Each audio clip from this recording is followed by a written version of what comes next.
Uh, Here we go.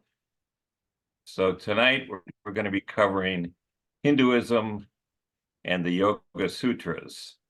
And we're going to start off with a little short video clip.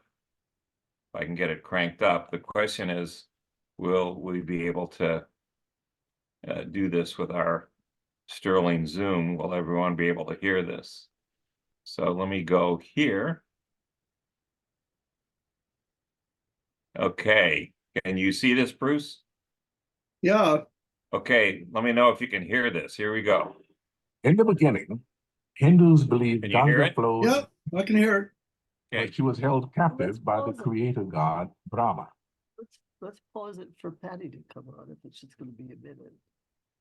Okay. Okay. So Because we're tap dancing. yeah, because we're doing Hinduism, I found on the web that in the cycles that the universe goes through when it expands and contracts,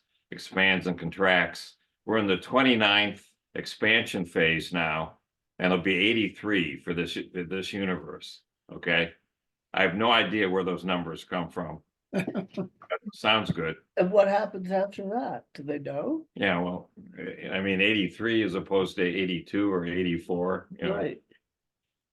And there's other universes around us, but we can't reach them. Here we go. Here's Patty.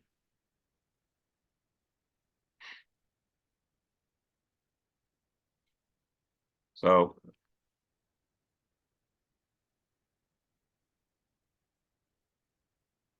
she's to connect her audio.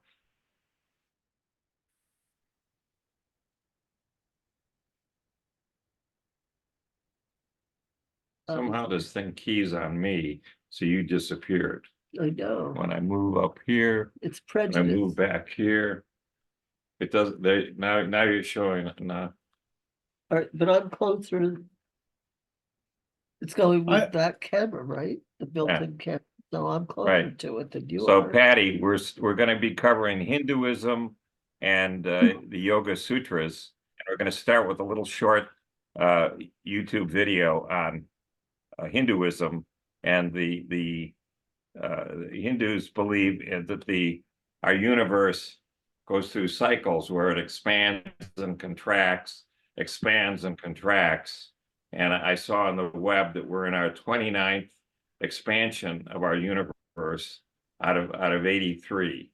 So I have no idea where those numbers came from. What They happens sound- after This 83? is the contemporary thinking, isn't it? Yeah. Of Yeah. astrophysicists, that this is what happens. There are these cycles. There wasn't one Right. big bang at some point. No, it's a big bounce is what it is. Except the bounce isn't big because the universe is a really small universe at that point. That's why it bounces out to create space. So here we go. This is a little introduction to Hi, Patty. cosmology of Hinduism. Here we go. Hello.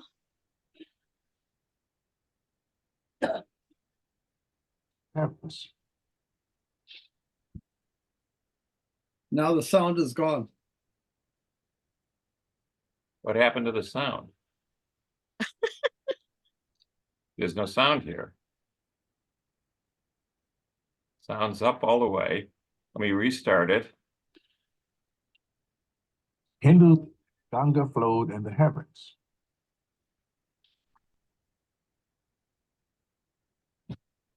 We'll check on the.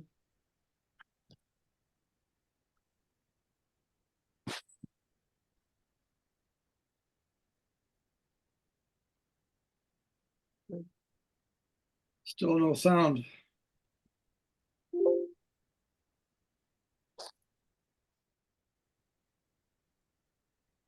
We lost the sound on YouTube.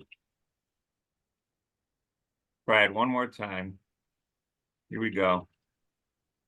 Keep I'm just gonna reload this thing. The only problem is we're gonna have to listen to this ad.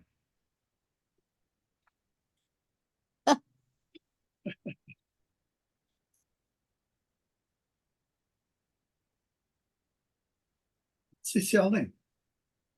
Cheese it.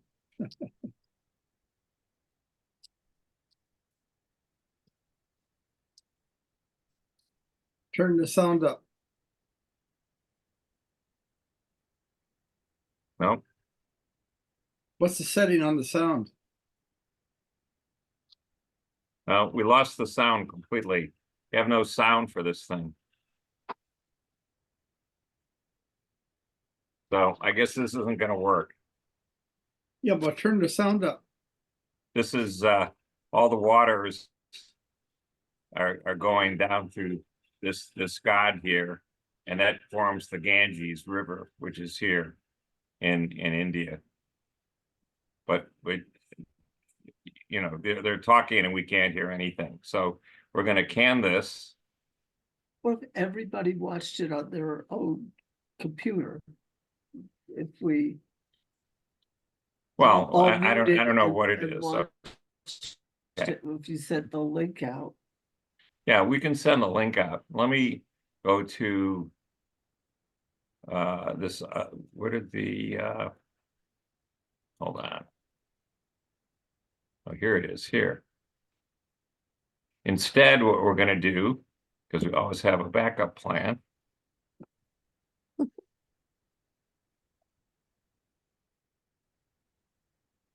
You read it, my voice is. Okay, this is based on a collection of essays by someone named Alan Lightman.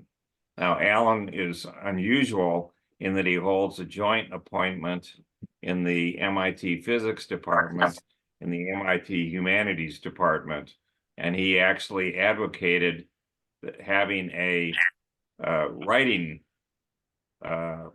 requirement for you to graduate as with a bachelor's degree, which was new. But before that, the only requirement was you had to pass phys ed, including swimming 4 laps of the pool, which, rest assured, many people failed. Anyway, Alan Lightman, you know, is very articulate. He has a number of books and so forth. And he said that there's a monthly gathering of scientists and artists at MIT aimed at exploring the interplay of science and art. A playwright proposed that science is the religion of our century. So Lightman now says, well, there's some real problems with this notion, okay? If science is the religion of the 21st century, why do we seriously discuss heaven and hell, life after death, and the manifestations of God? And physicist Alan Guth, who's actually a classmate of mine, he did undergrad and so forth, pioneered this notion of inflation, where right after the bang occurred, there was a huge expansion of the universe by 30 orders of magnitude, which is incomprehensible. But it allowed the stars to be spread out throughout the sky, so they're not all clustered in, say, some area, and then there's a big gap going over to some other area. The stars are what they are.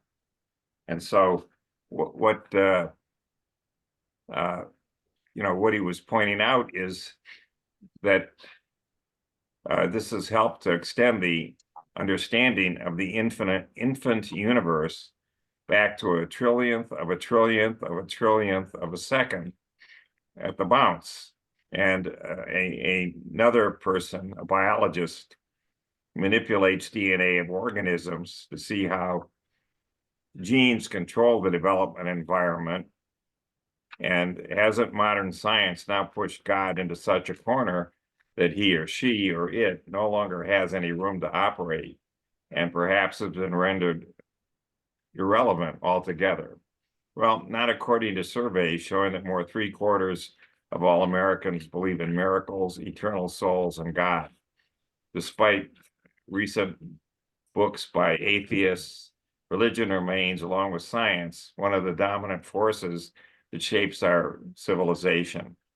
And so it goes.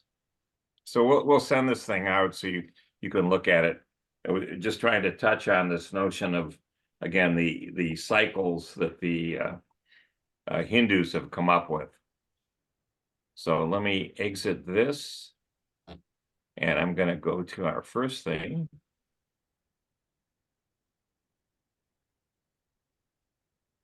And I want to second that emotion of religion being the 21st century. I mean, science being the 21st century religion, because it really is a belief system. It's really what? A belief system. It's really, Yeah. you know, there's a lot of, you know, they ostracize people who have different beliefs. It's like they're, you know, heretics. Yeah, the other problem that science has is it focuses on how things work, not why things work. And that's a big shortcoming. It's more of a description than an explanation.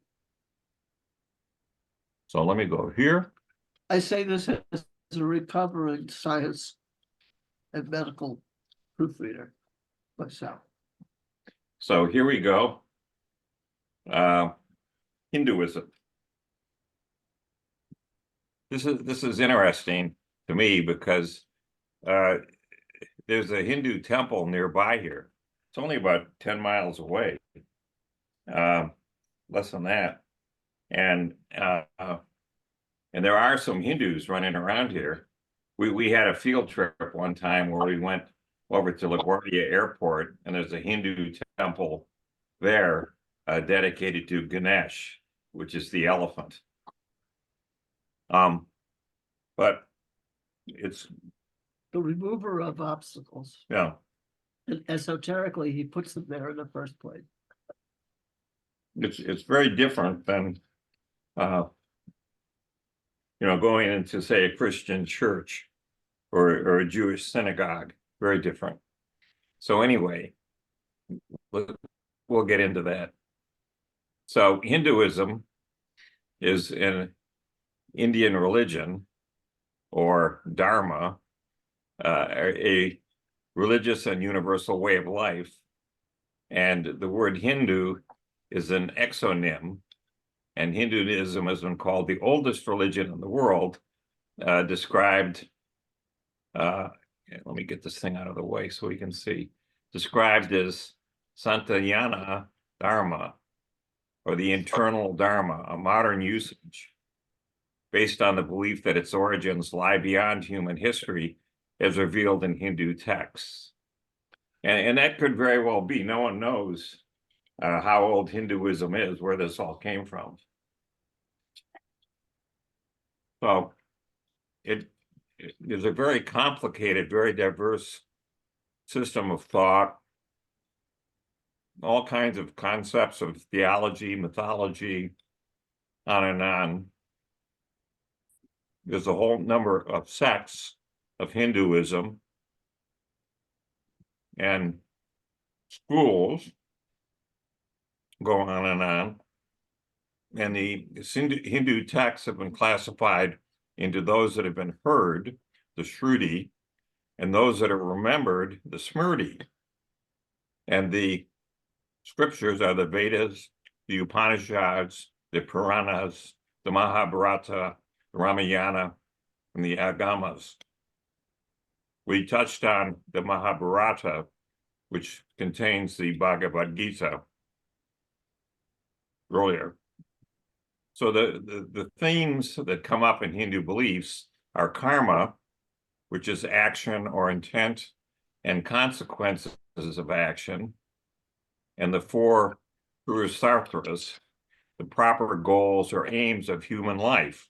So those goals are ethics and duties, which is caught up in dharma, prosperity and work, or artha, desires and passions, which is kama, and moksha, which is the liberation or the freedom from passions, and the cycle of death and rebirth.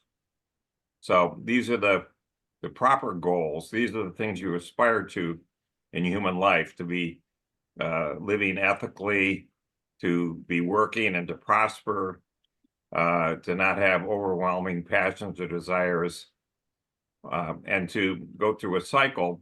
So especially in Hinduism, we have a soul, and when we die, the soul will get reborn in another body, reincarnated. The practice include there's a devotion that takes place. There's some worship. There's sacrificial rites, and then there's meditation. So many Hindus have a little shrine in their house where they will every day go there and light a candle. Maybe they'll read something out of the Gita, something like this. So it's just an integral part of life. It's not something that's that you just do on Sundays. It's because there isn't any Sunday in Hinduism. Every day is a day where you're engaged with these activities. So no one knows, but it looks like that this has been around for thousands of years. It could have been around, for no one knows, 10,000 years. It's hard to say. For example, we touched on this. We saw that they'd recently discovered this archaeological dig in southeastern Turkey called Göbekli Tepe. And Göbekli Tepe was an active, they believe, religious site around 10,000 BC. Now, it's very hard to understand what 10,000 BC is. So the way that I try and explain it is, if you look at the time that Göbekli Tepe was involved until the pyramids were built, okay, that time is greater than the time from when the pyramids were built until today. In other words, this is really back there in time. And it could be that what they were doing there was some form of Hinduism, but we don't have a clue right now. So what we're dealing with is a synthesis that emerged. There's a period of these so-called Vedas, right around 500 to 200 or 300 AD in the Christian era. And this is when apparently all of these epics and these Puranas were composed, but they could have very well been there in oral form before. We don't know.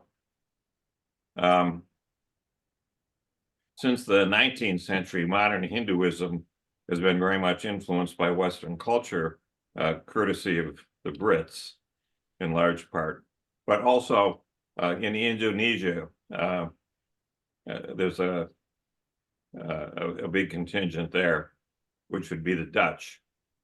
So the appeal of Hinduism in the West has grown, and we see examples of this, such as transcendental meditation or the Hare Krishna movement. Now, Hinduism is the world's third largest religion, as far as we know, with over 1 billion followers, concentrated in India, Nepal, Bali, Indonesia, and so forth. But they're everywhere on planet Earth. So what is Hinduism? Well, it's a diversity of ideas on spirituality and traditions, but there isn't any pope, there isn't any ecclesiastical order, there are no unquestionable religious authorities, there's no governing bodies, there's no prophets, there's no binding holy book like a Bible or a Torah. And the Hindus can choose to be polytheistic. They can be pantheistic, pantheistic, pandeistic, theistic, monotheistic, monistic, agnostic, atheistic, or humanist, which probably covers everything. So according to Gandhi, a man may not believe in God and still call himself a Hindu, which is interesting. All of the issues of faith and lifestyle, should you be a vegetarian or not? Should you be into nonviolence? What about the belief in rebirth or reincarnation, or what caste you're in? All of these are subjects of debate. They're not dogma. They'll argue these things every which way. And because of the wide range of traditions and ideas, it's hard to come up with something that describes what Hinduism is, because it kind of subsumes everything. If you come up with some idea, they'll adopt it. And so it is referred to as a religion, but in India, the term Dharma is a preferred term, which is broader than the Western term religion. So the study of this has all been shaped by here in the West by these notions of what we think of as religion and the colonialism of the Brits and the Dutch running around there. There's a number of major. Put it down across the bottom. I'll put it down on the bottom. Here we go. There's a number of major currents. So there's 6 philosophies and 2 schools. Vedanta and yoga are currently the most prominent, and the 6 schools which recognize the authority of the Vedas are listed here: Sankhya, Yoga, Nyaya, Vaisheshika, Mimamsa, and Vedanta. So the deities are another way of classifying them, and there's Shiva. So this leads to the sect of Shaivism. There's Vishnu, so we have Vaishnavism. There's Devi, which leads to Shaktiism, and then there's Smartism, where all of these deities are treated as equals. So Hinduism accepts a lot of divine beings. Anytime you turn around, there's another divine Hindu god coming out from underneath some rock. And the thing about the Hindus is that a specific deity represents the supreme entity, and all the various deities are really lower manifestations of this supreme deity, but we never talk about the supreme deity. There's a belief in self, and reincarnation of self, and in karma, as well as in dharma, and how you live your life. And so here we go. But read that last sentence. That's really important. You glossed it off and you skipped it. Please, thank you. The last sentence is, you go ahead, read it. Other notable characteristics include a belief in the existence of Atman, or self, reincarnation of one's Atman, and karma, as well as a belief in dharma, which as I see it, it's really the one that matters, because that's the one that you can actually affect in this lifetime. Duties, rights, laws, conduct, virtues, and the right way of living are all inadequate translations of the concept of dharma. Basically, it's duty.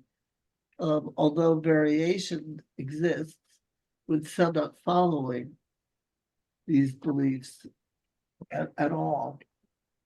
I just want to say I've studied with a kind of Western Hindu guru. She's actually based in Australia, and her entire group is her goal is to make everybody in it a guru. She doesn't want to be the guru over everybody else. So she's very empowering and very, she really pushes people toward their own potential.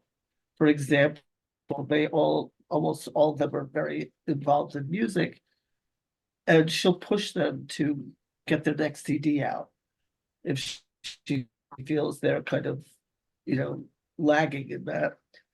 And they're wonderful chant, interpretations. They do the one that we listen to just about every day. It's the Hawaiian chant Ho'oponopono.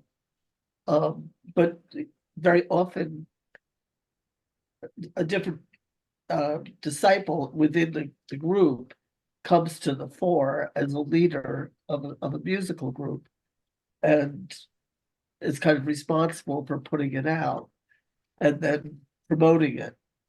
But there's, a good half a dozen of them that are becoming known throughout the world as these performers and practitioners.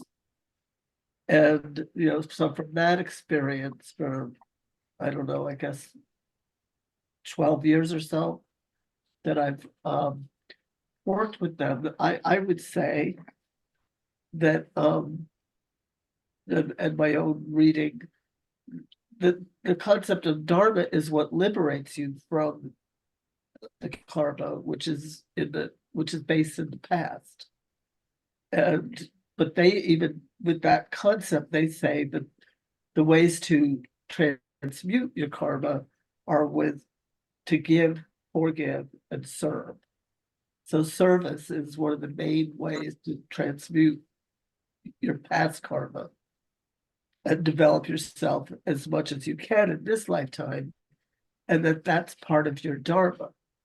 And if that means you have a beautiful voice and a gift for music, you should be sharing that. You should be transmitting wisdom through that channel, is how she's kind of teaching all the disciples, quote unquote, under her to become gurus in their own right. But it's very creative and expressive.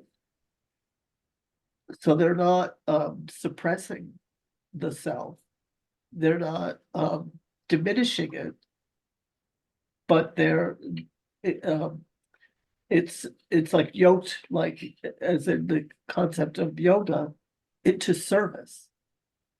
And it's all seen as a vehicle for the divine. And I think in the West, we have a real misconception of their polytheism. I think they see those as behaviors of the divine that are being personified just to make it more relatable. But I think they have a strong concept of unity and divine unity. And ultimately everything is one, but that it's been kind of divided up in order to have this play of events and activity to work with in order to grow. And that we're helping the divine grow, we're helping the unity grow as we accomplish our own growth. That's really the way the divine is growing, is through us. And so that's what we're serving when we develop our own devotion and abilities. I hope that makes some sense. Yeah, very nice. Thank you. So this is a taxonomy of this person put together of 6 major kinds of Hinduism. There's a folk Hinduism, just based on the local traditions, a Vedic Hinduism based on the earliest of these Vedas, which people trace back to 2000 BC, but the Vedas probably go back far more than that. They might go back, like I said, to 10,000 BC or something else. No one knows. There's Vedantic Hinduism based on the philosophy of the Upanishads, and this emphasizes knowledge and wisdom at the expense of other things. there's the Hinduism of the yogis, here following the text of the Yoga Sutras. And we're going to come back to this and just deal with the Yoga Sutras directly. But it's not clear what the relationship is between being a yogi and being a Hindu, is all I would say. There's a dharmic Hinduism, or a daily morality, which is stereotyped. This is what I said about every day. You go to the shrine in your house, and you have some belief there, but you also have this notion of caste, which is underlying everything, and cows, of course. Cows mean sacred. And then you have bhakti, or devotional Hinduism, where there's really intense emotions pursuing the spiritual side of things. So you get some flavor here that this is really, quite diverse. You can, get something from column A, something from column B. You're whatever you want, you probably find it here. It's an amazing theology. Here's a different thing. Three Hindu religions, that based on the Brahma and what goes with it, which is all written in Sanskrit. Then there's folk religions, which is very much away from being so formal. And then there's finally these founded religions, which people found all the time. Okay, and so this is all, you can be any of these things and still be a Hindu. And then you have 4 forms of what the religion of Hinduism means. So there's the classical one, the jnana one, the bhakti one, and the heroism, which is really focused on military things, like we saw in the Bhagavad Gita with this incredible battle taking place. So you have Rama, which is the worship of a hero of epic literature, Rama believing him to be an incarnation of Vishnu. And then you end up with all these things being tied into the politics of Hinduism in India, and that's led by their current Prime Minister Modi, who is going out of his way to ostracize anyone who isn't Hindu in India. The 1 out of 9 Hindus belongs by birth to one or both of the Brahman Hinduism and folk religion types, whether they practice or not. And most Hindus belong by choice to one of the founded religions that we touched on, the Vaishnavism, the Shaivism, that are all moksha focused and de-emphasize Brahma, which is the priest caste, and yet incorporate a lot of the grammar of Brahmaism. And let me go over here. And then there's other religions such as Buddhism, Jainism, Sikhism, that are now distinct, and they're there in India very much. And but I don't think these are viewed as Hindus by many people. But he is calling them one of the founded religions, the Hindu. For example, the Buddha was originally a Hindu, as I understand it. So here's yet another attempt to try and classify Hinduism, and it's just done by times, when you had missionaries and colonists running around trying to categorize these things. And the Brits were scratching their head when they came to India, and they could not for the life of them make sense out of Hinduism. It didn't fit into what the Church of England was doing, that's for sure.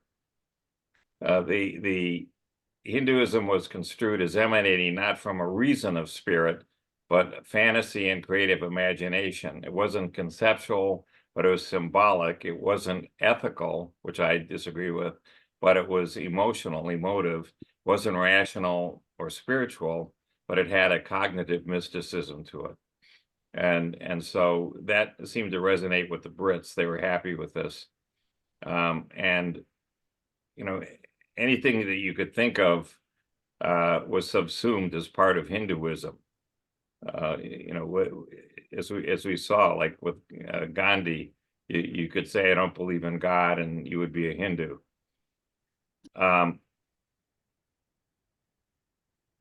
But to most Hindus, it's a way of life, and it has traditions to it. And there's this eternal law, or this eternal way, and the notion of dharma underlying everything. And the Hindus, let me get this out of the way here.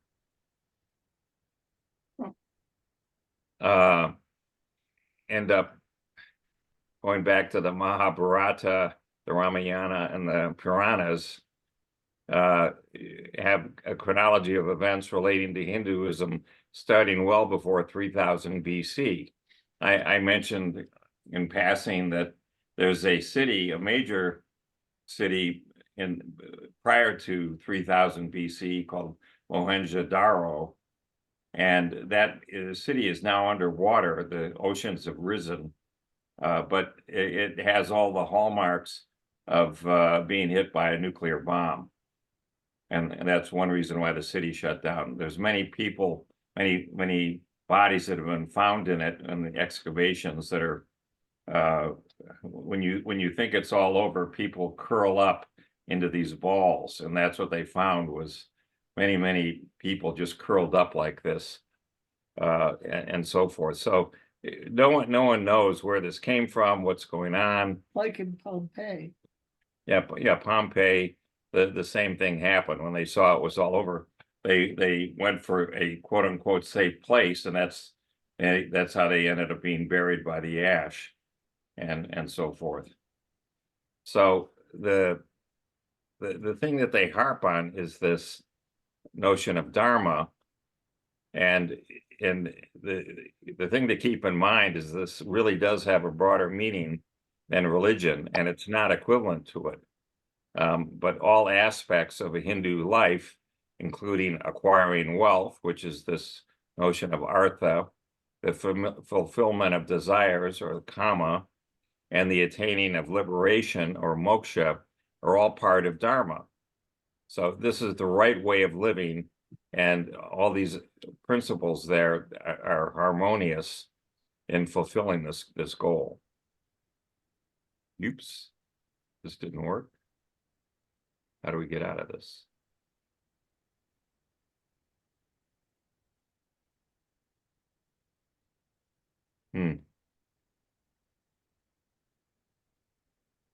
I did something dumb. Here we go. I finally fixed it.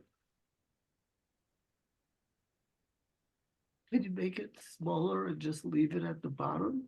I wish I don't see how to do that. If I take it down to the bottom, now it doesn't do anything. If I take it, I go here, I can do that. That's a little smaller, I think. Yeah, I think so too. Yeah.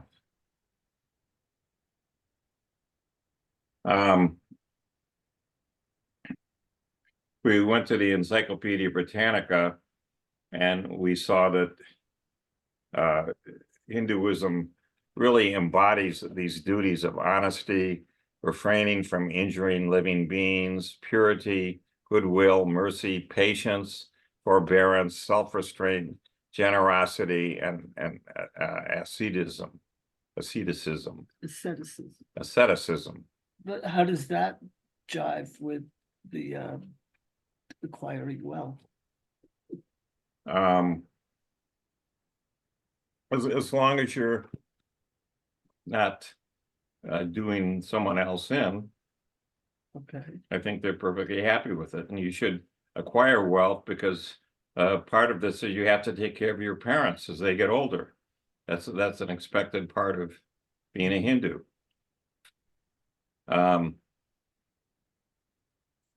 There's this notion of your stage in your life, the Parasarthra here, that when you're young, your parents take care of you. When your parents are old, you take care of them. That's how it goes, and so forth. So other people talk about a Vaidika Dharma. So in the Sanskrit, this means a derived from or conformable to the Veda or relating to the Veda. So there are these texts, these Vedic manuscripts that I've never seen. I keep seeing them referred to, but I've never, for all I know, they're in some monastery someplace. But that's what is the basis for Hinduism that contains all this stuff. The traditional scholars accept the Vedas as a source of authoritative knowledge, and those who don't refer to other Indian schools like Buddhism, Jainism, and Shravaka. The point here is that it's just very diverse. You're not going to hang a tag on this, a one-liner that's going to capture what's going on here. well, they don't have a belief that you go to hell for, Right, not eating fish or eating fish on Friday. right, right. And they endorse vegetarianism, but I don't know of any punishment for not being vegetarian. I think you get stoned if you kill a cow. I think it's pretty bad. That's different. Cows are unique. Well, the early Sanskrit texts had a whole series of these traditions here. And so who knows which one was first or where they all came from. Maybe they're all from one common thing, but around the first millennia in the Christian era, the consensus had come down to conceptualize all of this corresponding to Hinduism as opposed to Buddhism and Jainism. And that led to what today people call Hinduism. But it continues to evolve over time. There's different sects, there's all kinds of different things that happen here. The term that they talked about is based on the Vedas, but the problem is no one knows what based on the Vedas means, because there's apparently a lot of Vedas, and which Veda are you talking about? There's the Vedic way of life, which does not mean that Hinduism is necessarily religious, or in fact, that Hindus have accepted a conventional or institutional meaning for this term. It's a cultural term. The Hindus, many don't have a copy of these Vedas. They like me have never seen them or read any Veda, and so how can you possibly say everything's based on the Vedas if you don't even know what it is you're talking about? But it comes up, and it sounds good to say, oh, it's all based on the Vedas. And some Hindus do indeed challenge this authority. Not surprising. So to get up to modern Hinduism, the Indians that were there in India reasserted Hinduism as a major asset, meaning that it was purifying Hinduism from all of these other elements and emphasizing the Vedas side of things. The Western stereotypes were reversed, and they emphasized the universal aspects. And this had a lot of appeal. And the people that led this were, of course, listed here. The last one, of course, being Mahatma Gandhi.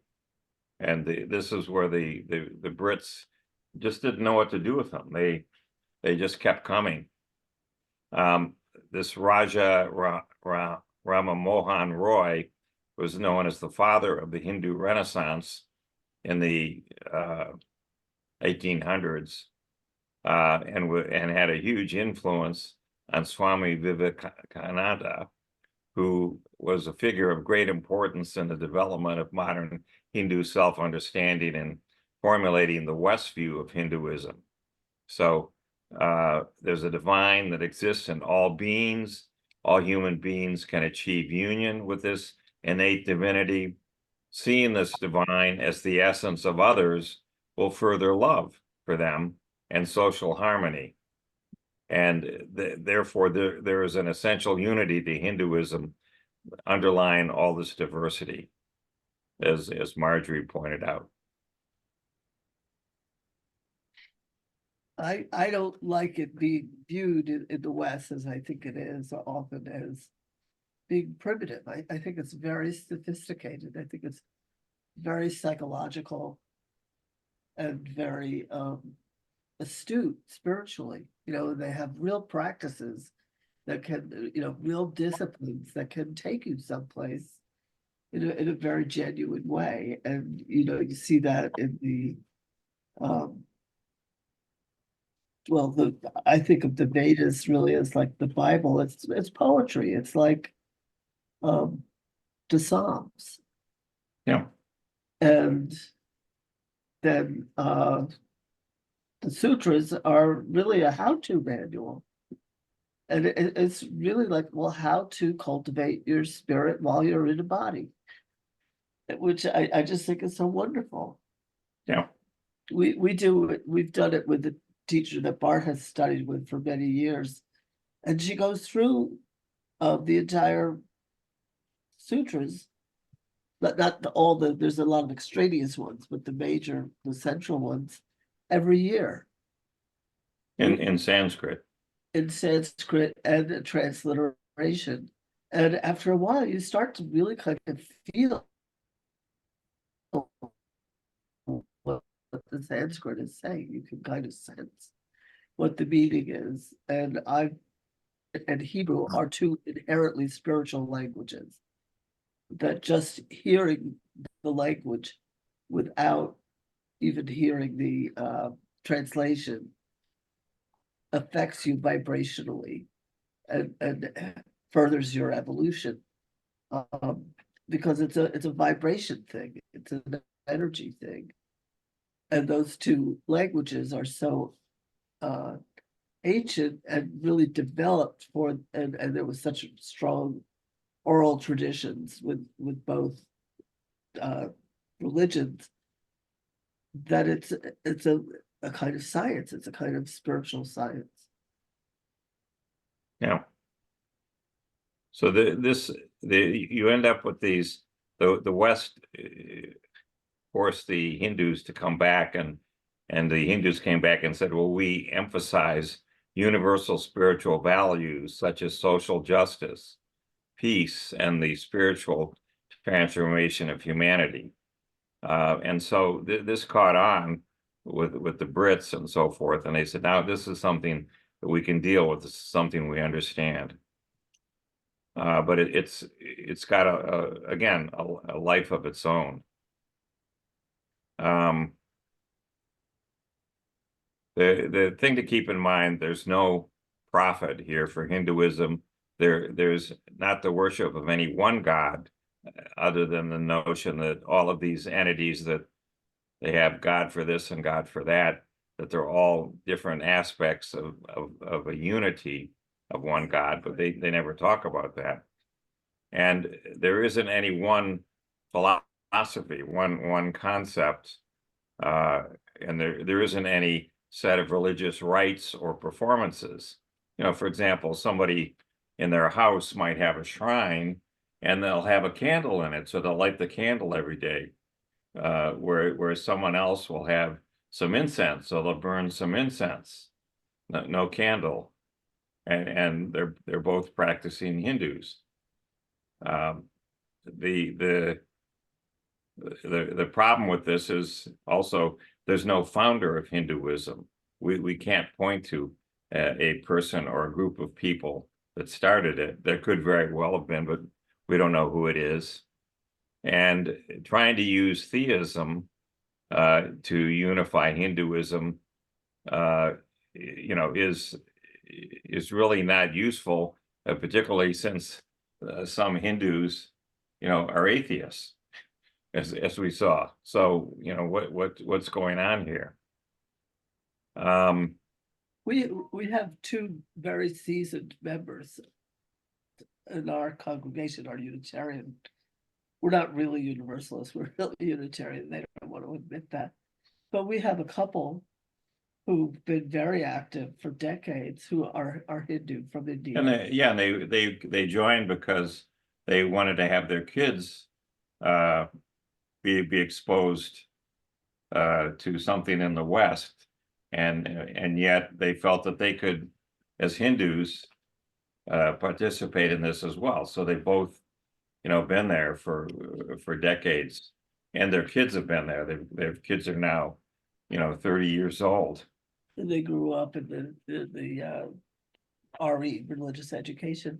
But for them, it's seamless. For them, it's not a stretch at all. They fit perfectly well together, and they're very active. The husband is now on the board, and the wife is co-chair of our Social Justice Council.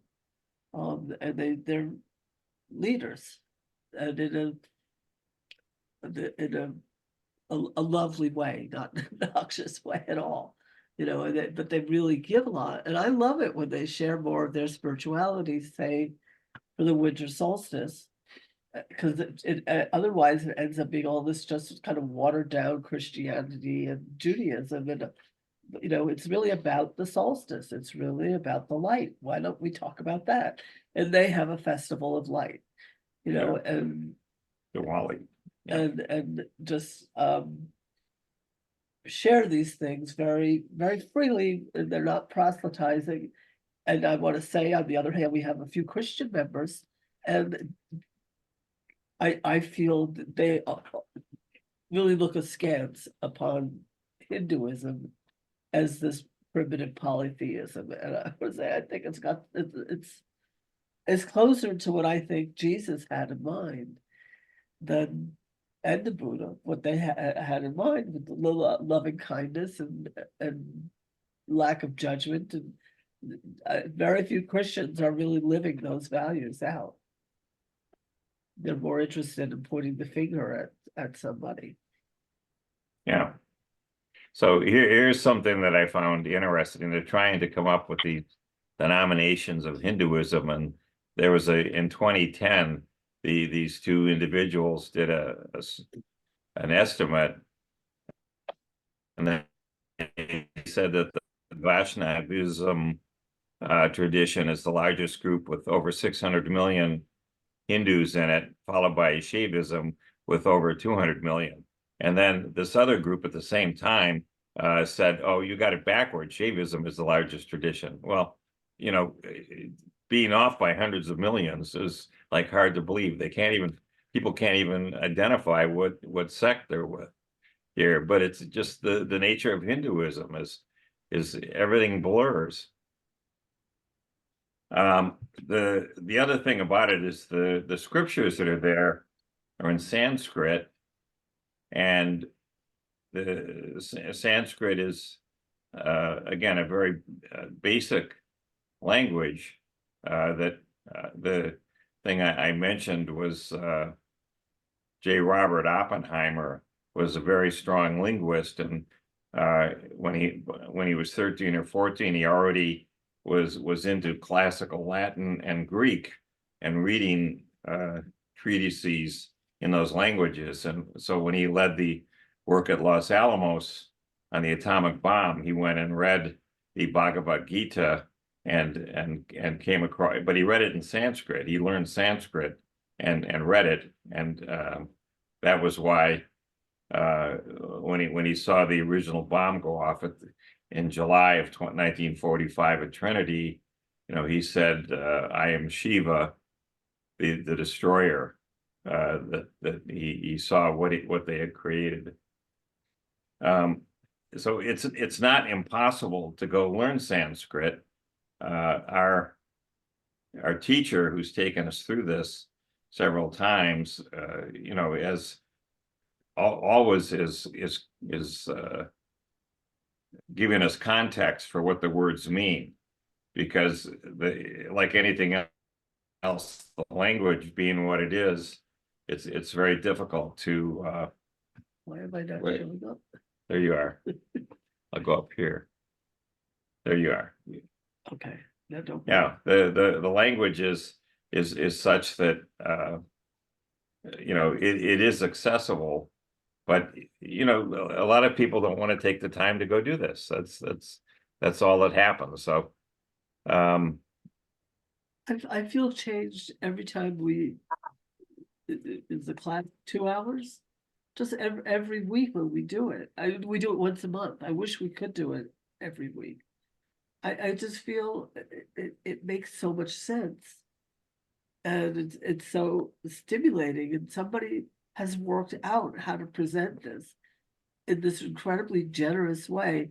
And he's always saying, well, if this doesn't work for you, you could try this. And he's got like 5 alternatives of ways to look at it, ways to experience it, and practices to do that can bring you further along, and by further along, I mean kinder, more of a pacifist, less selfish, more generous, but they bring you along as a human being. And it's through awareness. It's not through rote memorization and fear of hell. It's through, well, if you look at it this way, then it's meaningful. And, you might even have a good time doing it this way, because then you can see this, it's not this, you should do this and you have to do that. You're a terrible person if you don't do this. It's just like this wonderful invitation to evolve as a human being. right. So when we look at the scripture here, that the one that literally means that which is heard refers primarily to the Vedas, which, as near as anyone know, are the eternal truths that were the earliest record of any of this. And there's 4 Vedas: the Rig Veda, the Sama Veda, the Yajur Veda, and the Atharva Veda. So each of the Vedas has 4 types of texts: the mantras and the benedictions, the texts on rituals, ceremonies, sacrifices, and so forth, the text on commentaries on rituals, and then finally the Upanishads, which is the text discussing meditation, philosophy, and spiritual knowledge. So, there's really a huge amount of stuff here.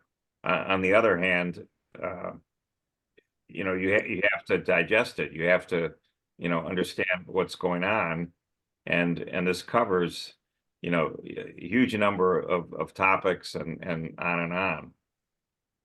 The Upanishads, which is the last piece of this, appear to be the most philosophical, and they seem to have the greatest impact, and they appear to be the thing that's most widely influenced Hindus, and the Hindus view them as scriptures par excellence. So if you want to read about Hinduism, go read the Upanishads and their central ideas that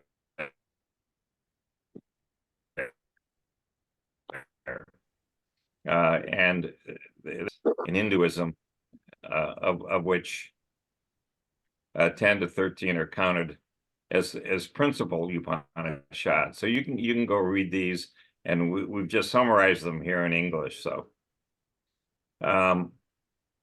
the other side of it was these epics that we touched on, the Mahabharata and the other epic, the Ramayana, the Bhagavad Gita being part of the Mahabharata, and it's sometimes called the Gita-upanishad. So it becomes an Upanishad by itself. But again, when we this is what influenced these transcendentalists so much. It's reading the Bhagavad Gita, Emerson, Thoreau, Bronson Alcott, and so forth. And so much of it was about ecology Right. and, the sacredness of nature and the inherent intelligence and, of nature, the balances and the Yeah. processes. Yeah. There are these Puranas, which were actually composed relatively recently, 300 AD onward, and they encompass a lot of the mythologies and so forth. And then we have the Yoga Sutras, which have been growing in popularity in the 20th century and today, which we're going to come to later. So again, just to summarize, the prominent themes here in the Hindu beliefs are this notion of ethics and duties, which is dharma, the continued cycle of entanglement and passions, and the resulting birth, life, death, and rebirth, okay, which is the samsara, the action, intent, and consequences of karma, and then the liberation from attachment and samsara, and the various paths or practices that make up moksha. So, And they see how you conduct your life as a yoga. They see your interpersonal relations as a form of yoga, and they talk about yoga off the bat. right. Right. So there we go. That's our brief survey of Hinduism. As you can see, oh no. Sorry about that. I've got to go. Let me get out of this. Hold on a second while I go dig out the.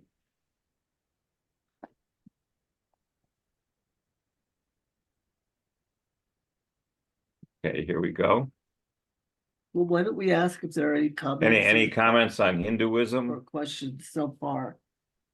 And see, this is so distracting. You Well, I want guess to get out of this? Yeah, maybe we should stop. Hold on, we're gonna kill this screen thing here. That's a labyrinth, by the way. That's a figure labyrinth that we printed out. We use a pen with and do it very often together in the car when we go to the beach for sunrise. How do I get out of this? It was right here.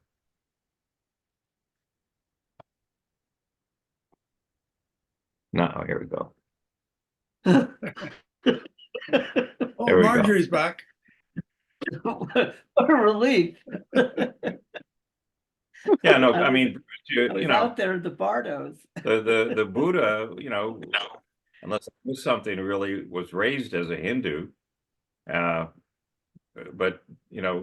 he evolved over time in his life.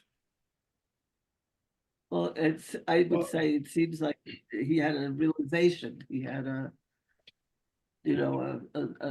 kind of spontaneous breakthrough of, the experience of mystical experience. Well, the Hindus, I think, would think Buddhism is one of the schools of Hinduism, but Buddhism is quite different from a lot of things you're talking about. There's a fundamental difference with the idea of Buddha nature is in everyone, and everyone has a potential Buddha. In other words, there's a natural mind that all beings have that can be attained, which is quite different from the Hindu idea. Yeah. Nope. Patty, any comment? I'm listening carefully, no comments. Okay. Okay. There's a lot. I mean, I'll just share that every morning, my morning meditation is sort of I don't know, it's led by a yoga instructor who was lived to be 100, and it talks about the Upanishads, and it's so similar. There's so much in there that is similar to the important things we learn from Christianity, from Judaism, from Buddhism. It's a great meditation. I'll share it with you sometime. Sure, that'd be great. Very nice. Yeah. You can lead a whole class if you'd like. Yeah. Don't laugh. Just ask. Yeah, We'll schedule you. we'll work on it with you.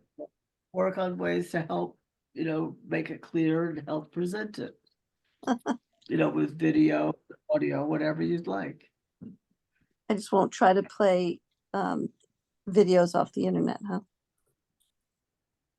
Yeah, we'll play them first and test them together. Sure. But Bruce has led a large portion of a class, and we assigned one of his teacher's books to two students, read and studied together, and then they gave a presentation to the class. Bruce's teacher's book. So, that kind of thing is welcome. Yeah. Yeah, we're egoless. Well, I wouldn't go that far. Especially for Bart. Right.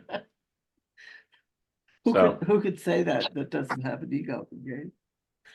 But So here we go. This is in the year 2000, I was taking a yoga class. I just started taking yoga, and my teacher, who is still with us today, and she's an instructor. She teaches other yoga instructors, and she does this, I want to say 3 or 4 times a year. She'll go off to some place, and there'll be a whole team there teaching 300 or 400 or 500 yoga instructors. And so it goes. So she was instructing me in yoga, and we're going through the different postures and breathing exercises. And she said, "Oh, maybe you'd like to read this book," which was called the Yoga Sutras of Patanjali. And I read it, and I said, "Whoa, this is this is not something that got covered in my Catholic upbringing."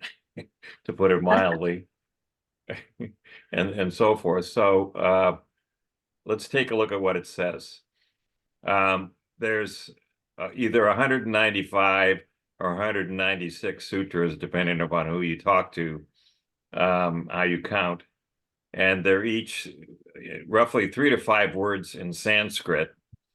But when the book that I had would the 3 to 5 words in Sanskrit for each sutra. I mean, you could clearly read the entire 195 sutras in in an hour, in 2 hours, whatever, no problem. But the book that I had the transliteration of the Sanskrit, so that was there, and then there was a translation of the Sanskrit. And then for each of the sutras, there was 5 to 10 pages of text where it would go through that in 200 AD, so-and-so clarified this, but in 350 AD, so-and-so said that the person in 200 AD was all dead wrong. And we had to, fix it all. But then in 500 AD, this other chap showed up and said, well, both of them got it partly right, but really what's really going on here is this. So the commentary on each of these sutras is like phenomenal, okay? But the thing to take away from this is you could memorize all these sutras, right. okay? You know, you could memorize the whole thing. And so undoubtedly this was oral before Patanjali got around to writing it down in Sanskrit, apparently around 0 AD, sometime around then. Well, and they're not even sure it was him or just one person. No, They we don't even know really who he was. no, He might have been a composite. right, right. Just absolutely. Now there's 4 books, so they just slice the 195 sutras up into roughly 50 sutras per book. And what happened in the 1920s was there was someone from India who went to Los Angeles, where else, and started to popularize the postures and breathing exercises that the West calls yoga. And so all of the stretching and so forth. So that's great, except that if you go look, you'll see that that's only the first book of the 4 books. So that raises the question of what in the world's in the other books, okay? And we'll go through that. There's this notion of 8 elements of practice, or Ashtanga, which all culminate in samadhi. So the elements are abstinences, observances, the yoga posture, the breath control, the withdrawal of the senses, the concentration of the mind, meditation, and then finally samadhi, the absorption.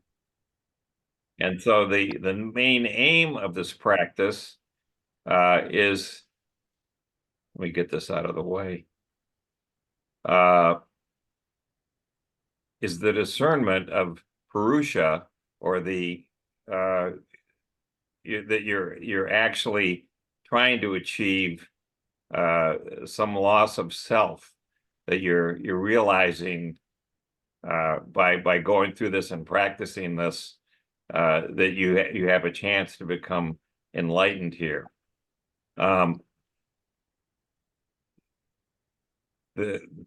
The contemporary yoga tradition points to the Yoga Sutras as really being the foundational text, but like everything else, there's all kinds of things that happen along the way. So it was apparently lost or was obscure between the 12th and the 19th century, and it made a comeback in the late 19th century, courtesy of Swami Vivekananda and the Theosophical Society that we touched on, and is much more prominent today than it was, back then in this time period. They appear to be a composite of various traditions, and the levels of samadhi that are taught seem to resemble the Buddhist jhanas. Bruce, would you agree to this? Yeah, I do. Yeah. Oh, okay. And that the Yoga Sutras are a condensation of the 8-limb yoga, which is the 8 things we talked about, Ashtanga yoga, and then this Kriya or action yoga, a condensation of these 2 different traditions. So Kriya yoga shows up scattered throughout the different sutras, and the 8-limb one also is scattered around. So it's a merging of these 2. There's commentators out the wazoo on the Yoga Sutras. There's no shortage of commentators on this. There's apparently, it started with this sage Vyasa, who apparently was the person that composed the Mahabharata, which is hard to believe that any one person could compose the Mahabharata. But anyway, this person had a commentary on this, and it shows up under the title of the Yoga Bhashaya. So he could have been in the 4th or 5th century AD, but then that raises the question of then the Mahabharata, which clearly goes back, thousands of years. What's going on here? But he of course, like I said, is not the only commentator. There's many other commentators on this, and there's no shortage of interpretations and what's happening there. And the book that I had, the commentator's name is Bryant, and the book, like I said, the Yoga Sutras. If you took the 195 sutras, the book would be I don't know, an eighth of an inch thick at the most. Okay, but when Brian includes all the commentary and everything that he did, the book is 2 inches thick. Going through all this stuff, and so he takes what he said was a standard viewpoint of being exposed to Western thought, but it's still grounded in tradition. So the grounded in tradition is why it's 2 inches thick. He's getting all these other commentators to include their points of view on this. The samadhi here, which is a state of direct and reliable perception, where the seer abides in itself. Okay. And this is the technique the yogi learns to calm the workings of the mind, whereas kaivalya, the isolation of the seer from the impurities of the mind, is attained. So I would say there's kind of, Bruce, how would you view this? This looks to me like they're trying to say there's 2 steps. Well, basically, that you samadhi, achieve samadhi, and well, samadhi is a Buddhist term. Basically, it means absorption, and sort of the main concept in Buddhism is the idea of awareness.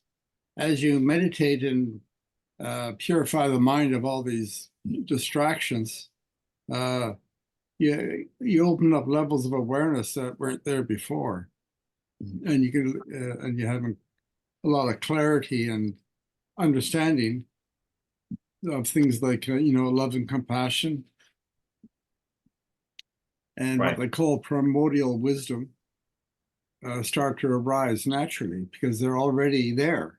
That's the idea in Buddhism, that all these deeper levels of reality are already part of your mind already. So it's a matter of getting past all the distractions. Everyone knows about when you start meditate, your mind goes all over the place. right. So you have to do a lot of practice to get on the other side of that, which is where this idea of samadhi comes in. And eventually you get to a point in meditation where they don't arise at all. And the mind is clear of them. So that's kind of the idea, the Buddhist idea of meditation.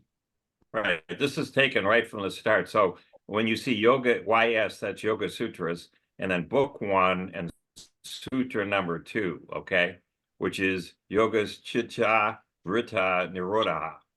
Yoga is the restriction of the fluctuations of mind stuff. This is the English translation of this. So when the mind is stilled, then the seer or the real self is revealed here. This is so again, just to follow up on this, the next one, Yoga Sutra, again, book 1, sutra number 3, then the seer is established in his own and essential fundamental nature. And then sutra 4, in other states, there's an assimilation of the seer with the modification of the mind. And then finally, we go to sutras 33 to 39, and there's these different practices of the mind which is further explained here. So this is kind of the roadmap in book one of the Yoga Sutras for where you're going, why you're doing this. This of course never gets covered when you go to a hot yoga class or whatever. So anyway, a lot of these things, people think yoga is some sort of physical workout, and they end up having these incredibly toned athletes leading the charge, which is interesting. The next sutra, the next book, which has 55 sutras in it, is dealing now with this practice or discipline at how to become discriminating and to discern this consciousness from all of the other noise that's around you. And again, we touched on this. There are two systems of yoga. And again, book 2, sutra number 3, we have austerity, the tapas. Book 2, sutra number 4 is svadhyaya, the self-study of the scriptures. And then sutra number 5, Ishvara Pranayana, devotion to God or pure consciousness. So here you're building up. I would say this is much more mental, much more spiritual, whereas the original first book, you were focused much more on trying to tune out on all the noise that's all around you by going through the postures, the stretches, the breathing exercises, all of which is needed. But in the second book, you really just focus on trying to gain this loss of self, or this discernment of the true reality that's around you. And so it goes. I like, for example, in terms of the postures, if you're into a lot of meditation, there's a considerable difference in the meditation if you're in a full lotus, or as opposed to sitting in a chair. Like so posture actually really does matter. Yeah, I'm not dismissing posture at all.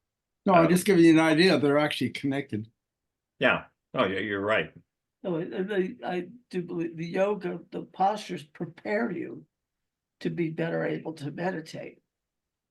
And you would do that stretching first and then sit and meditate, because you got your energy system in a state where it's balanced enough to be receptive to these other energies. You're raising your energy and bringing energy down from above by creating a better vessel for that. That's the purpose of the discipline, is because it makes it a better vehicle, for your realization or your growth. And that's really why I would say Well, one of the concepts that there's also the teachings about vegetarianism and so on.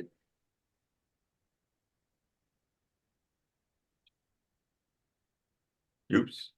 Did we lose you, Bruce?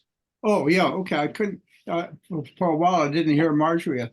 Your voice had disappeared for a while, so I thought you weren't talking, but obviously you were. Well, maybe I wasn't. I don't know. Anyway, like for example, in terms of the Buddhist understanding of the mind, a lot of the formations of the mind or the distractions originate from difficult karma. In other words, volition based on ignorance. These formations in the mind, like anger and rage and things like that, are all come from previous karma. And so a lot of the idea is to purify these formations in the mind that actually have a very strong momentum. They'll carry on from one lifetime into another. So a lot of the purification of the mind is to deal with that sort of thing. And it's very well articulated in the Buddhist thought. Right. This is just a reminder here of, again, we had yama, which consists, these are really things related to ethics and how you behave. So we have nonviolence, truthfulness, you should not steal, chastity is prized, and you shouldn't be coveting all kinds of possessions that you don't need. But then that's yama, but then we have niyama, which are these observances such as cleanliness, contentment, austerity, studying on your own, and then devotion to the Lord, to Ishvara, to the oneness that's all around us. So again, it's just showing there's a huge amount of, I'll say, spirituality in the Yoga Sutras.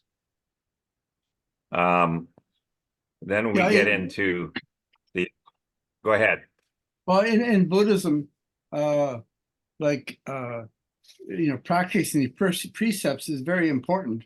If you want to clear the mind of obscurations and distractions, you can't be harming other people. Like you can't have a clear mind if you're into killing or if you're stealing or lying.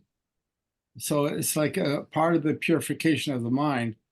If you want to get a clear mind, you can't do stupid things. Yeah, Sort of idea. and it's, you can't even conceive of doing them, so the other thing here is, so that there's this physical posture which can be steady and comfortable. There's the control of your breath or prana.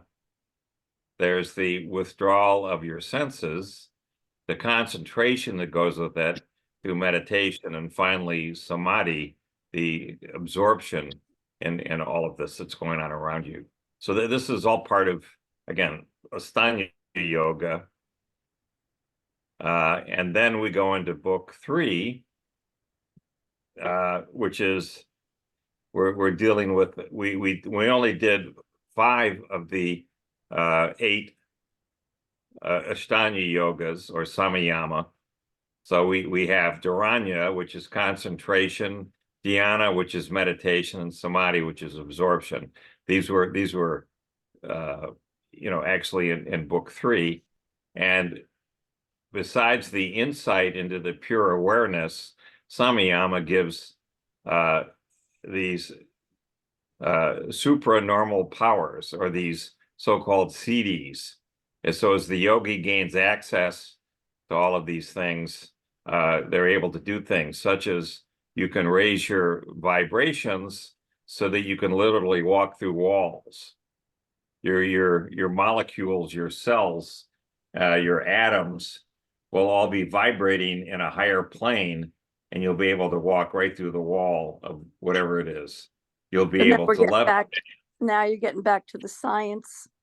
Did the page before say that breath was called prana? Yeah, that's what this source said. The control of the prana, it's done through breathing, but prana itself is it's always been described to me as what, some sort of Energy. It's the power and the energy. flow. Yeah, that's what I was wondering, because one of the main discussions, I guess, in this, morning meditation is that all life is an expression of prana, and prana is sort of that, as you talked about before, that, primal energy, and the energy that is in all things, and all life is just a manifestation of this energy and prana. Right. That's correct. Yeah. Thank you for catching that. The thing about these CDs, this is what Ron Cowan worked on very hard. So he was clairvoyant. He could look down into the very, very small he could look out into the far reaches of space, but he could also, by a variety of mechanisms, go back in time. So he went back and observed, the start of this universe. And I asked him repeatedly, so where is the bang occurring? He said, no, there was no bang at all. It was just a big bounce that occurred, and everything that was all balled together just kind of expanded, just uncoiled from being all balled up together. So in particular, the compartments of space itself, space being, again, a discrete entity. What we think of as space is what we think of as space is it's really a foam. And when you actually look on a very small scale, space can hold like a single electron in a space compartment, or a single subquark, for example, or a single photon. And motion means that you hop from space compartment to space compartment. That's how things really work. But having said that, we're at such a high level that going back in time to where Ron saw this universe starting, all the space compartments were all balled up together, and one by one, you should think of it as like a phase transition, like when ice melts and you get water. All of a sudden, this compartment of space would go kapong and would turn into a much bigger actual space compartment, and would no longer be, balled up against all the other space compartments that made up the universe.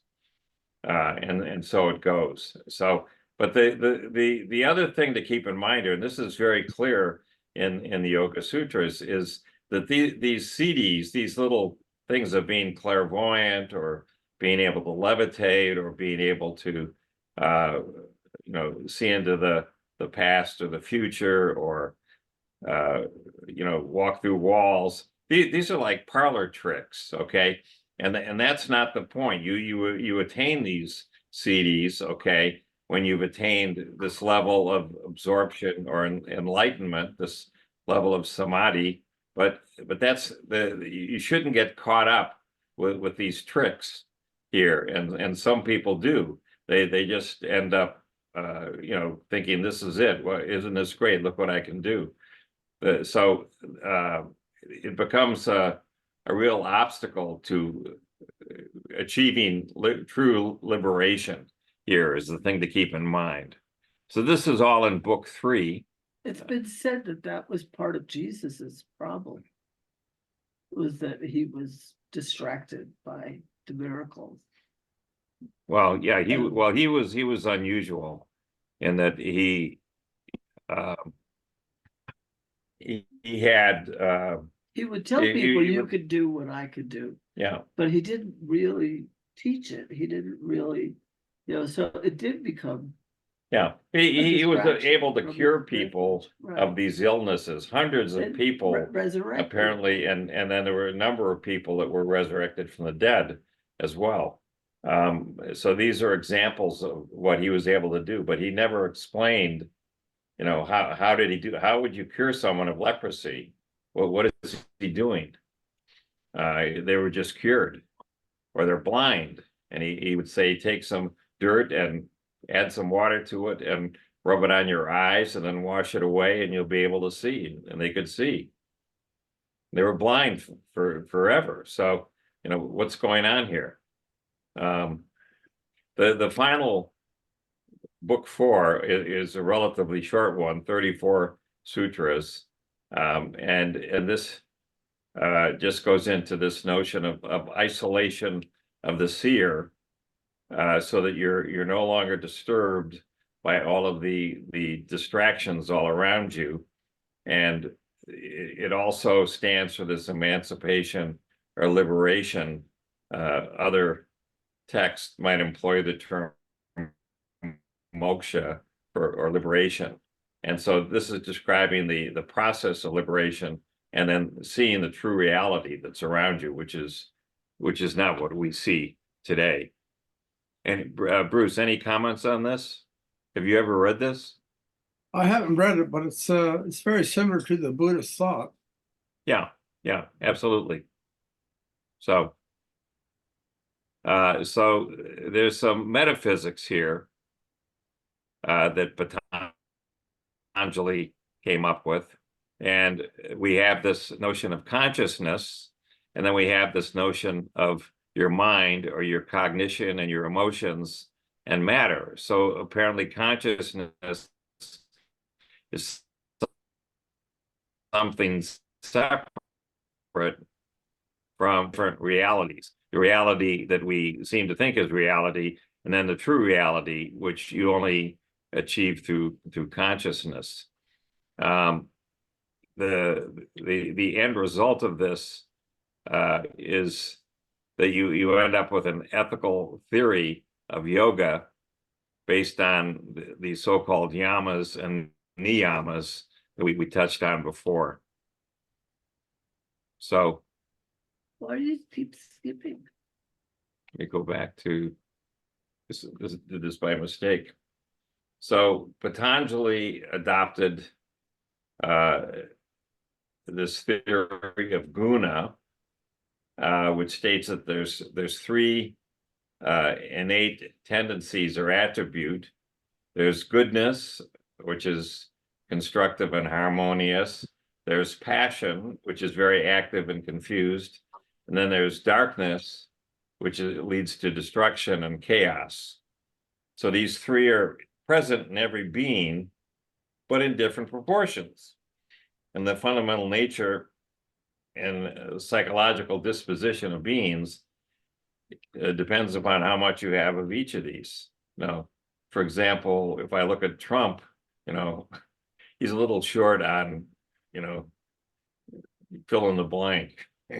Goodness, constructive, harmoniousness. When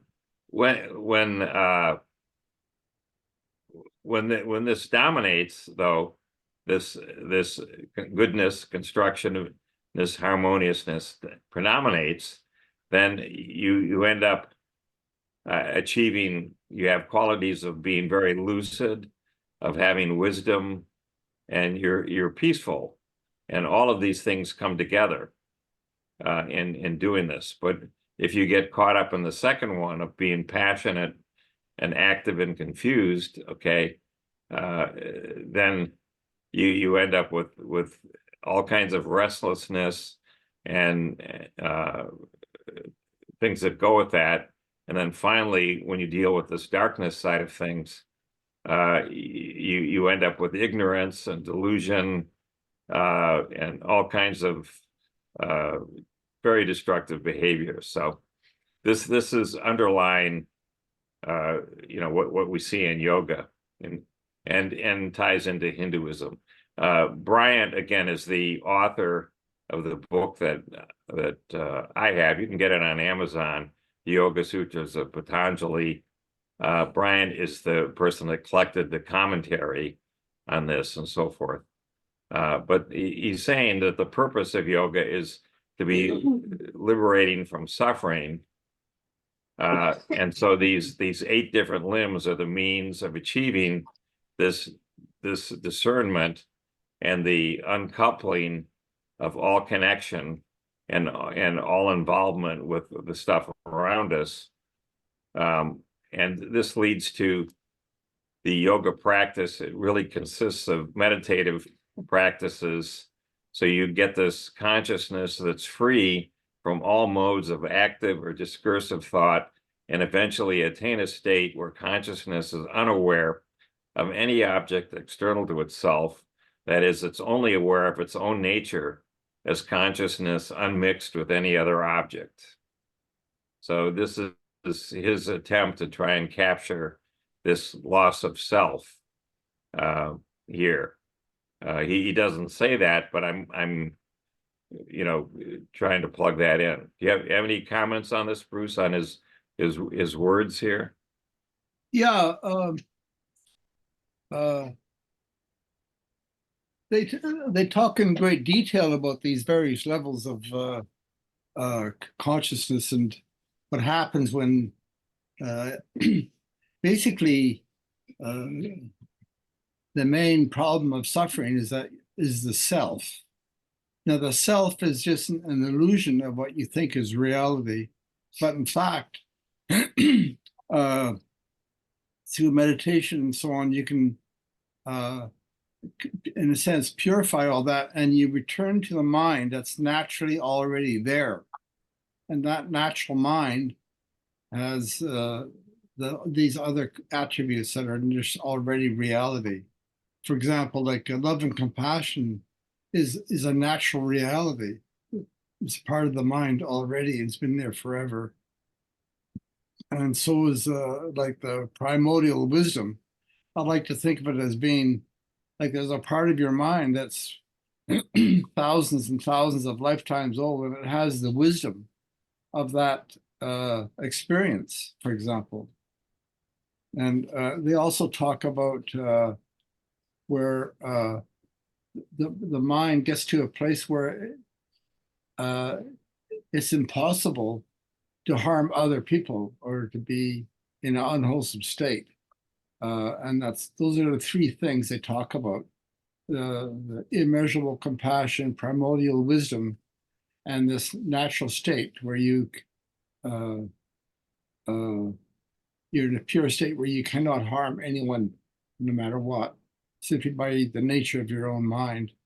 That's what they talk about in terms in the Buddhist thought. Right. Right. And, you know, I would think also this almost leads to telepathy, that if you run it into someone else who's achieved this, you could link up and share very at a high level what's going on. Well, all these attributes, telepathy is part of the natural mind. Right. It's all It's one. considered, There's no separation. Right. There isn't any separation. Right. yeah, they talk a lot about subject object. Subject object means that you have a self. You see yourself and everything else is other. But in terms of the natural mind, neither exist. In fact, Right. there's union everywhere. This is one of the kind of the attributes of heart mind is you Right. see heart mind in everyone. And the reason why there's telepathy, because they're not separate in the first place. Right. Things like Right. that. That's Right, what, right. That's what I did. No, good catch. Thank you. Patanjali is suggesting here that if you follow these techniques that are outlined here and combine them with this Samkhya school that we touched on here, then you end up with this path to moksha. And Patanjali really holds that ignorance is the cause of all five of these kleshas, which are the cause of suffering and samsara. And liberation, like many other schools, is the removal of ignorance, which is achieved through discriminating discernment, knowledge, and self-awareness. So this Yoga Sutras is really the yoga school's treatise on how to achieve samadhi, the state where you have this ecstatic awareness and you become aware of your true self and so forth. And the other thing is that you can't, what this left me with was, once you achieve this, you can't ever cease this. Okay, that once you've achieved this enlightenment, this loss of self, that you hold on to it forever. That's something I asked Ron about, and it sounded to me like he thought you could achieve it for some period of time, but then lose it. But that was just my impression. We didn't spend that much time talking about it. I mean, what do you think, Bruce? once you achieve enlightenment? Well, the thing is when you find your own natural mind, the old negatives simply disappear. They're not part of consciousness at all, because the natural mind is reality. All the delusions simply don't arise anymore at all. So that's the nature of natural mind. Right, right. But in a sense, lifetime after lifetime, you can still lose it for a while if you get into some unwholesome behavior, like killing somebody, for example. You lose it, and it'll Right. take a few lifetimes of hard work in order to get it back again. So that's my Sure. understanding where you can lose it. Yeah, But in actual fact, it's still there. yeah, Yeah. got it. Yeah. Let's see, we've touched on a lot of this stuff here. I'm just going to skip over this. We have less than 5 minutes I understand. until 9 o'clock. Not that we necessarily have to end on the dot, but Yeah, I think we've covered this stuff. There's this notion of Ishvara that we touched on, which is this Sanskrit term that shows up again and again.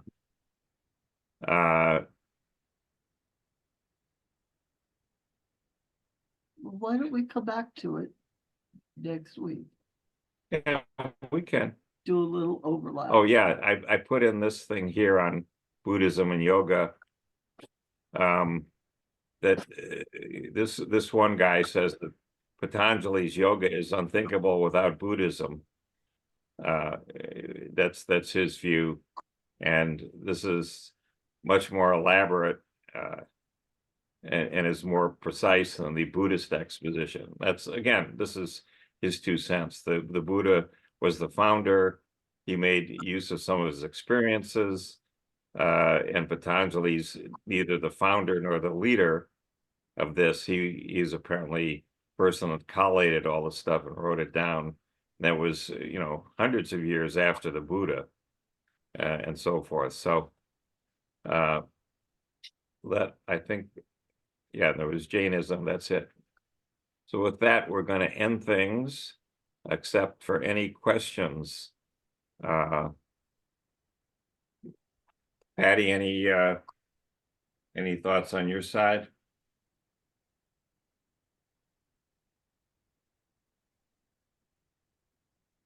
Oops, we lost Patty. I'm here.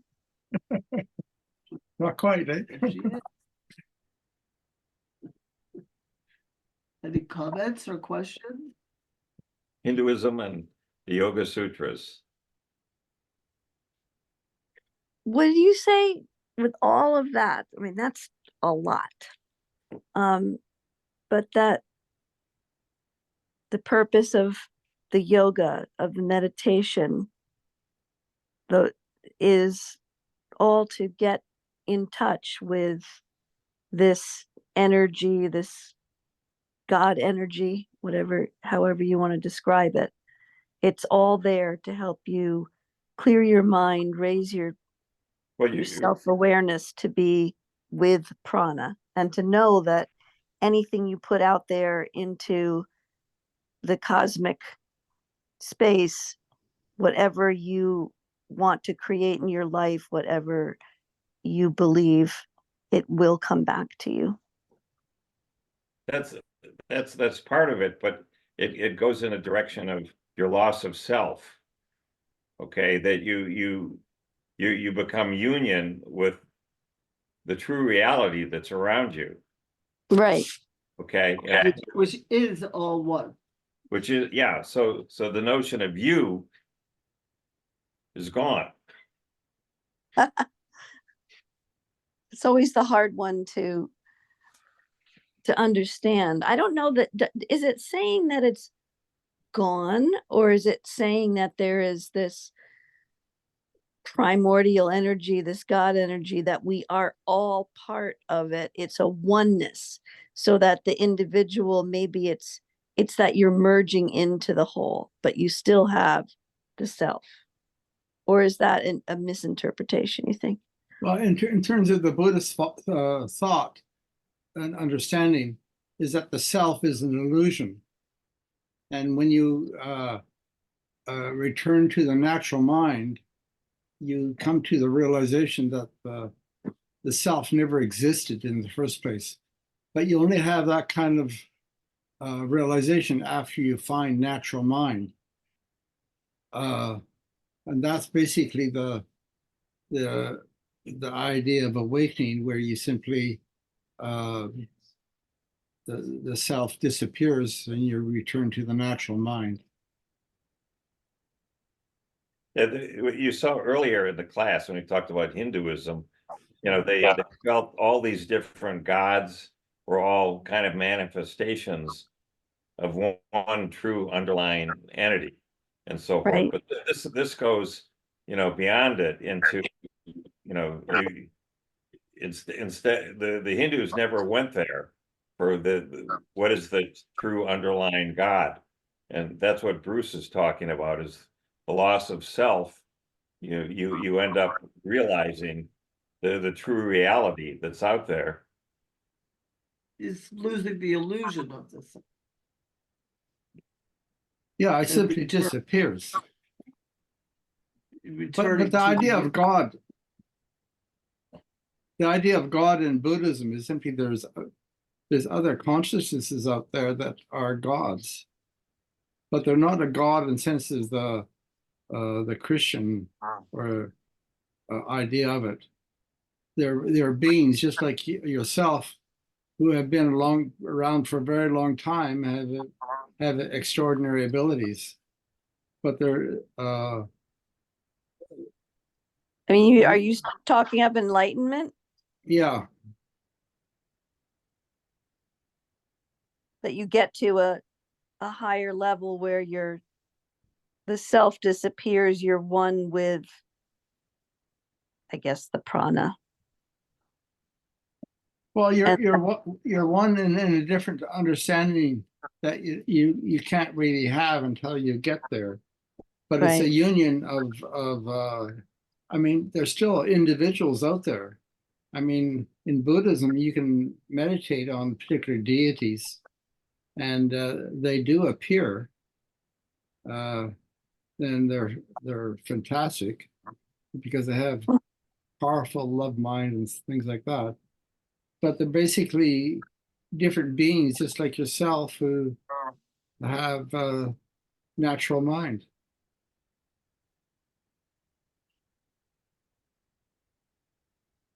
You also, there's, just the inability to do evil, to Yeah. harm. Yeah. So you have this innate love, That's right. or heart mind for everything that's around. Yeah. That's why I use this metaphor. This is why words are no good. Is I always go to this metaphor of the reality that you think you're in, is you should think of that as being on a movie screen. And you achieve enlightenment, what happens is you realize that you're out in the audience in a chair looking up at the movie screen, and you're realizing that there's nothing there. it's that you've lost it all, and that the true reality becomes evident to you. But it's just a metaphor. It doesn't. Well, yeah, but the other part of it is actually you see a natural mind in all sentient beings. You look at somebody like Trump, and you can still see that he has a natural mind. I mean, he's lost in this, that, and the other, but he still has natural mind. Yeah. And you can see that when you find natural mind, that's clear. But you can also see how people are lost into, like Putin is lost in conceit and rage and hate and stuff. Right. So, does that help, Patty? Yes. We're trying to describe in words something that can't be described in words. Yeah. I think it's, you know, it's interesting that to think of it as when you talk of enlightenment, you talk of other deities, but it's really all one mind. And what Yeah. we're maybe doing is just raising our consciousness to a level of the one mind, and that the oneness is, or enlightenment or peace, freedom from all suffering or discord. That's kind of the end game. Yeah, it's Joy. not sort of like one mind. It's more like a union. And because Right. They use these the term these absorb. deities can have a huge intelligence that's very different from another deity. I mean, it's like a whole different realm of reality for every being, but they're still in union. So it's not like one mind. It's not like everyone's one mind. It's like everyone is in union is more what it's like. Yeah.